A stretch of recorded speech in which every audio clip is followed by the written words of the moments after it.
नमस्कार साथियों, आज हम बिहार पुलिस भर्ती 2025 के जो इम्पोर्टेंट टॉपिक है इस वीडियो के माध्यम से हम कवर करेंगे। ये एक सीरीज है जो लंबा कंटेंट इसमें चलेगा। इसमें हम कोशिश करेंगे कि एक टॉपिक 5 मिनट में कवर करें। जैसे कि आज टॉपिक हमारा भौगोलिक खोज। ये SCRT और NCERT बेस है। इसमें ज़्यादा नहीं होगा, जो इम्पोर्टेंट इसमें जो लिखा हुआ है वो इम्पोर्टेंट है। पहला है भौगोलिक खोज। भौगोलिक खोज का मतलब होता है नए देश, समुद्री मार्ग और स्थान का पता लगाना ही भौगोलिक खोज कहलाता है।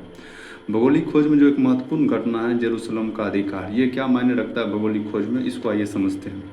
मध्य युग में जो था, तुर्की के बाद एक अंतर्राष्ट्रीय साम्राज्य स्थापित हुआ करता था मध्य युग कालीन में। उसके बाद क्या हुआ, 12वीं शताब्दी में मुसलमान और ईसाइयों के बीच जेरूसलम में एक युद्ध हुआ, जिसमें इन्हीं घटना ने यूरोप में पूर्ण जागरण का नींव रखा।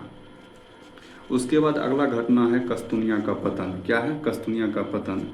ओस्मानिया साम्राज्य में कस्तूनिया इस्तांबुल, जो तुर्की के राजधानी के बगल में इस्तांबुल एक शहर है, उस पर कब्जा किया तथा व्यापारियों पर भारी कर वसूलना शुरू किया। इसी वजह से यूरोप के व्यापारियों ने नए समुद्री मार्ग के खोज का प्रारंभ किया। ये समझते इनका मैं यह कस्तूनिया का पतन, यह कारण इसमें यह था कि जो व्यापारी आता था एशिया व्यापार करने के लिए भारत आता था, वो तुर्की होते हुए एशिया यानी भारत में प्रवेश करता था। लेकिन उस समय उस्मानिया साम्राज्य का शासन था। यह जो व्यापारी एशिया आते या भारत आते थे व्यापार करने के लिए, इसे भारी कर वसूलते थे। इसीलिए व्यापारियों ने, खासकर यूरोप के व्यापारियों ने, नए समुद्री मार्ग की खोज का प्रारंभ किया।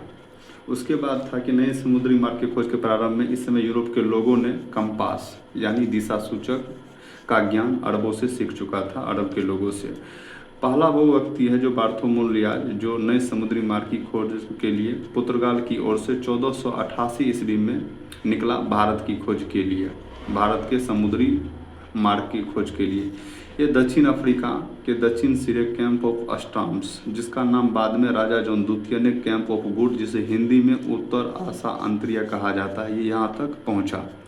फिर ये किसी कारण से ये अपने देश पुर्तगाल लौट गया। फिर दूसरा व्यक्ति निकला स्पेन की ओर से 1492 ईस्वी में, क्रिस्टोफर कोलंबस। इसने अमेरिका का खोज किया, जिसे बाद में नई दुनिया कहा। फिर अगला आदमी आया वास्को डी गामा। ये पुर्तगाल की ओर से था, जो 1498 में बार्थोलोमेव डियाज जो आया था, ये आसा उंतरिया तक, ये यहाँ तक पहुँचा और हिंद महासागर को पार करते हुए भारत के केरल के कालीकट बंदरगाह पर पहुँचा, जो वर्तमान में केरल के कोझिकोड बंदरगाह के नाम से जाने जाते हैं। फिर अगला व्यक्ति आया कैप्टन जेम्स कुक। ये इसे ब्रिटिश ने भेजे थे 1767 ईस्वी में। ये न्यूजीलैंड, ऑस्ट्रेलिया और प्रशांत महासागर के कई द्वीपों को खोजा। अमेरिगो वेस्पुची, जो इतावली की ओर से 1499 ईस्वी में भेजा गया नए समुद्री मार्ग की खोज के लिए। इस समय कोलंबस के बाद ये अटलांटिक, ये दूसरा आदमी है जो अटलांटिक पार कर कोलंबस ने जो खोजा था अमेरिका, वो नई दुनिया कहा था। वो नई दुनिया, वो इंडिया नहीं बल्कि बाद में इसका नाम अमेरिका महाद्वीप पड़ा, ये अमेरिका था। उसके बाद अगला आदमी था मैगलन, जो 1589 ईस्वी में ये स्पेन की ओर से भेजा गया था। ये मात्र एक ऐसा नाविक है जो विश्व का चक्कर लगाने वाला पहला नाविक था। जब ये 1522 में अपने देश स्पेन वापस लौटा तो इसने पृथ्वी गोल होने का सिद्धांत का व्यावहारिक रूप से सिद्ध किया। ये पहला आदमी था मैगलन।